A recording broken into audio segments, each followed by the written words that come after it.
Hello বন্ধুরা, welcome back to my channel. আজকের ব্লগটা থাকছে রান্নাঘর থেকে। আর আজকে বাজার থেকে নিয়ে চলে এসেছে নীলের পাপা পমফ্রেট মাছ। দেখো কড়াইয়ে তেল দিয়েছি। আজকে একটা পমফ্রেট মাছের রেসিপি করব, সেটা তোমাদের সাথে শেয়ার করবো। আর এইদিকে নুন হলুদ মাখিয়ে রেখেছি, সেই মাছগুলো এখন ভেজে নেব, এক এক করে ভেজে নেব। তো এইদিকে সমস্ত মাছ আমার ভাজা হয়ে গেছে। আর কড়াইয়ের মধ্যে আর একটু কিছুটা পরিমাণ তেল দিয়ে দেবো। আজকে পমফ্রেট মাছের বানাবো ঝাল, পমফ্রেটের ঝাল। তো কড়াইয়ে তেল দিয়ে দিয়েছি, ফোড়নে দিচ্ছি কালো জিরে। তো আজকে শুকনো লঙ্কা তেজপাতা এসব কিছু দেবো না, দিয়ে দিলাম কিছুটা পরিমাণ পেঁয়াজ কুচি। তো আজকে খুব সিম্পলভাবে রান্না করব, তেল ঝাল পমফ্রেট মাছের তেল ঝাল যেহেতু করবো, একটু তেলের পরিমাণটা একটু বেশি থাকবে।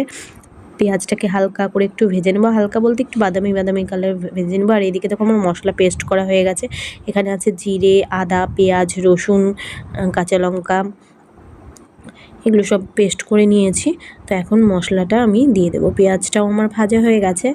এবার মশলার মধ্যে কিছুটা হলুদ, লবণ আর কাশ্মীরি রেড চিলি পাউডার একটু দিয়ে দিয়েছি, দেখো কালার আনার জন্য। তো আর মশলা কষিয়ে ঝোলও দিয়ে দিয়েছি। চলো, ঝোল ফুটছে, তো এখন মাছগুলো ছেড়ে দিই।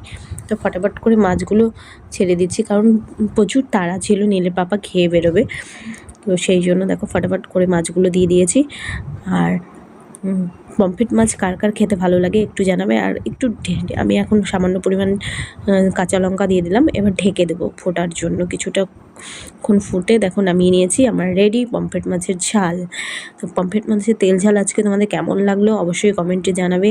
আর কারা কারা পমফ্রেট মাছ খেতে ভালোবাসো সেটাও জানাবে।